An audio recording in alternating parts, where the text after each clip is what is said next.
Dans cette vidéo, nous allons intégrer notre machine virtuelle MikroTik CHR dans GNS3. Pour ce faire, désactivez le pare-feu de votre ordinateur si vous êtes sous Windows, car il se peut que le pare-feu de Windows bloque les fonctionnalités réseau de GNS3 et cela pourrait vous empêcher de bien faire vos simulations réseau. Dans les précédentes vidéos, nous avons installé GNS3 et la machine virtuelle de MikroTik CHR dans Oracle VirtualBox. Ensuite, nous avons réussi à démarrer la machine virtuelle de MikroTik CHR et à accéder à sa ligne de commande. L'objectif dans cette vidéo est de créer une vraie topologie réseau en nous servant de la machine virtuelle CHR de MikroTik et de GNS3. Une fois que cette topologie réseau est créée sous GNS3, nous devrions être en mesure d'accéder à l'interface de configuration de chaque routeur MikroTik grâce au logiciel Winbox que nous avons installé sur notre ordinateur physique. Pour ce faire, nous devrons faire des réglages dans GNS3 pour permettre l'intégration de la machine virtuelle CHR créée sous VirtualBox et pour créer une interface Microsoft Loopback qui permettra au logiciel Winbox d'accéder à chacun des routeurs MikroTik qui se trouveront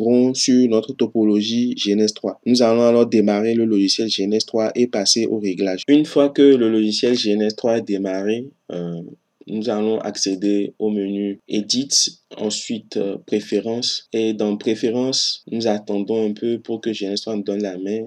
Nous allons accéder à cette zone de section où nous avons plusieurs paramètres de réglage. Donc, nous remarquons que sous GNS3, nous avons la possibilité d'incorporer plusieurs types de machines virtuelles grâce aux différents hyperviseurs que nous avons, c'est-à-dire QEMU, VirtualBox et VMware. Donc, la partie qui nous intéresse ici, c'est la partie VirtualBox. Donc, nous allons cliquer sur VirtualBox VM pour dire les machines virtuelles créées par VirtualBox. Nous allons cliquer sur le bouton New et une fois ce bouton cliqué, nous avons un message qui nous demande de tourner cette machine virtuelle dans VirtualBox sur ma machine physique. Donc, nous allons cliquer sur Suivant.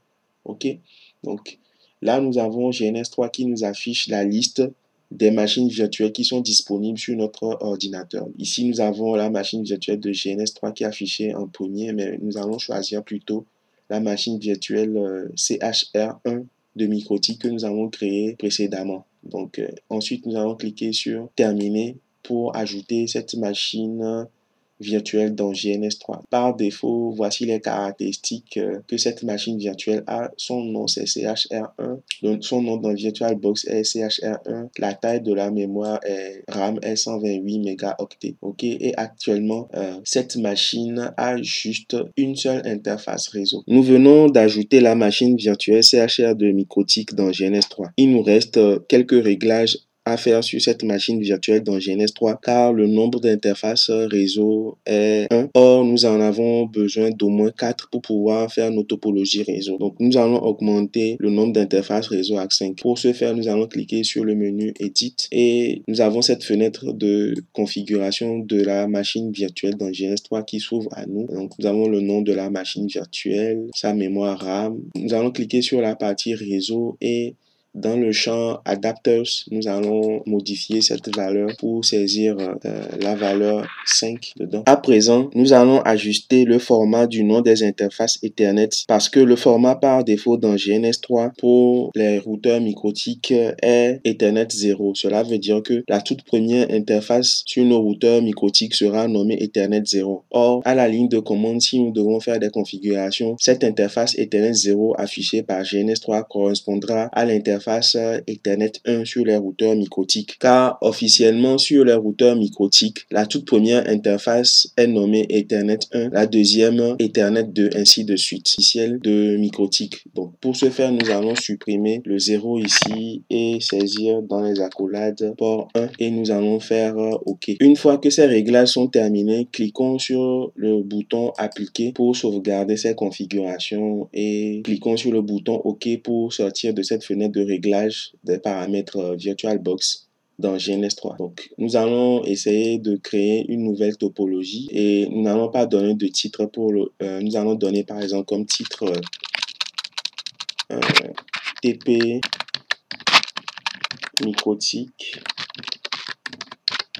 hein, pour essayer de simuler un réseau microtique. D'accord? Donc, si nous cliquons là, nous avons les images CHR ici que nous avons sur notre topologie. Donc, on peut amener un ici. Et ce que nous allons faire, nous allons démarrer cette image CHR de microtique dans GNS3. Donc, nous allons patienter à ce que GNS3 démarre en arrière-plan VirtualBox pour pouvoir démarrer cette image CHR de microtique. Donc, une fois que le démarrage est terminé, nous avons le bouton en vert ici qui prouve que notre machine CHR de microtique est bien démarrée. Donc, nous avons ici un menu déroulant qui nous prouve effectivement que les 5 interfaces que nous avons activées pour cette image CHR de microtique dans GNS3 sont bel et bien là. Donc, une fois que ce routeur CHR est ajouté dans GNS3, nous pouvons le configurer que en faisant afficher la fenêtre d'Oracle VirtualBox dans laquelle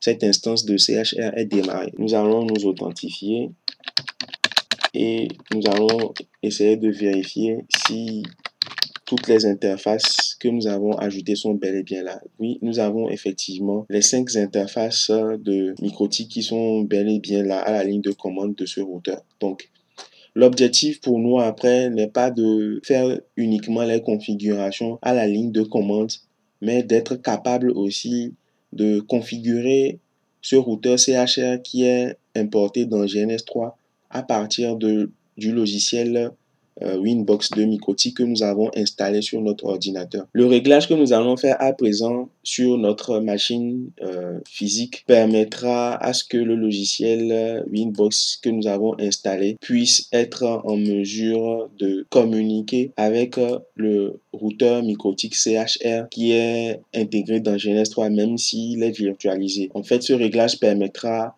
à ce que nous créions une interface nommée Microsoft Loopback sur notre ordinateur physique. Et cette interface de Loopback permettra de relier notre ordinateur aux topologies GNS3 que nous aurons à faire grâce à un outil ici que nous avons qui s'appelle le cloud ou bien le nuage. Poursuivons vers le réglage pour voir ce qu'il en est. Une fois que nous aurons créé l'interface Microsoft Loopback sur notre machine physique, nous pourrons lui attribuer l'adresse IP 192.168.0.254/24 et aussi attribuer l'adresse IP 192.168.0.1/24 à notre interface ETH1 sur le microtique CHR dans GNS3. Donc, ces deux interfaces étant dans le même sous-réseau, nous pouvons alors exécuter Winbox sur notre machine physique ici et accéder à l'interface graphique de configuration du routeur microtique CHR qui a été virtualisé dans GNS3. Passons à la création de l'adaptateur réseau Microsoft Loopback. Pour ce faire, exécutons le raccourci clavier Windows R et tapons dedans htwiz.exe. Donc, nous cliquons sur le bouton suivant. Ensuite, choisissons la deuxième option pour installer un matériel que nous aurons choisi manuellement à partir d'une liste. Suivant, défilons la liste vers les adaptateurs réseau. Donc ici, suivant, il est en train de parcourir le système pour afficher la liste des adaptateurs réseau qui existent. Dans la partie fabricant, défilons vers Microsoft et choisissons dans la liste de droite Microsoft KM Test Loopback Adapter. Cliquons sur suivant, encore cliquons sur suivant pour que le système puisse installer cet adaptateur réseau virtuel. Donc, cliquons sur terminer. Donc, comment savoir si cet adaptateur réseau virtuel est créé? Nous allons aboutir à la fenêtre de configuration des interfaces réseau et dedans nous allons vérifier si effectivement notre adaptateur réseau est créé. Donc ici nous avons Ethernet 2 qui est là et c'est défini ici au niveau du nom du périphérique Microsoft KM-Test Loopback Adapter.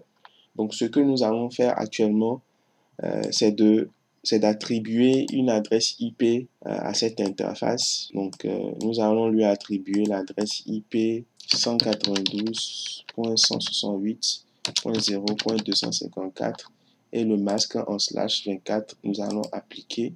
Donc, nous allons retourner dans GNS3 pour configurer l'adresse IP de l'interface ETH1 de notre routeur microtique CHR. Une fois que cette interface Ethernet 2 de type Microsoft Loopback est créée, nous allons la renommer. Nous allons la renommer en lien vers GNS3. Ensuite, nous allons redémarrer notre ordinateur car il se peut qu'après la création de l'interface Microsoft Loopback Interface, que GNS3 ne soit pas en mesure de détecter automatiquement cette interface réseau. Nous allons enregistrer notre projet GNS3 et redémarrer complètement notre machine. Nous venons de redémarrer notre machine et nous allons créer une interface entre notre ordinateur et GNS3. Donc, pour ce faire, nous allons d'abord arrêter ceci. Et qu'est-ce que nous allons faire? Nous allons aller dans les périphériques ici et nous avons l'icône du nuage que nous allons déposer sur notre topologie GNS3, d'accord? Et choisissez le serveur local sur lequel sera installée votre interface nuage. Donc, c'est votre machine physique, faites OK. Donc, une fois que le nuage est ajouté à notre topologie GNS3, nous allons créer un lien entre le nuage là et vous vous rappelez que nous avons créé récemment une interface Microsoft Loopback et nous l'avons renommée lien vers GNS3. Donc, nous allons créer un lien à partir de cette interface vers l'interface Ethernet 1 de notre routeur MikroTik. Donc, à présent, nous allons cliquer sur cette icône pour que le nom des interfaces apparaisse et nous allons maintenant démarrer notre topologie pour pouvoir attribuer une adresse IP à notre routeur MikroTik CHR. Une fois que notre routeur MikroTik CHR a démarré, nous allons nous authentifier dessus, configurer une adresse IP sur l'interface ETH1 de notre routeur MikroTik. Donc, nous allons faire interface print pour afficher la liste des interfaces. OK.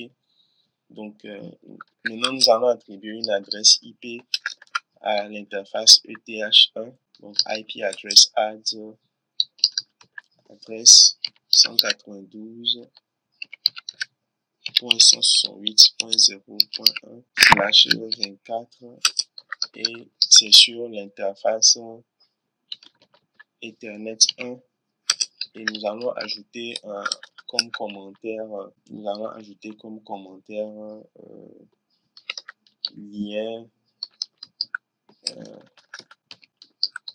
vers Winbox.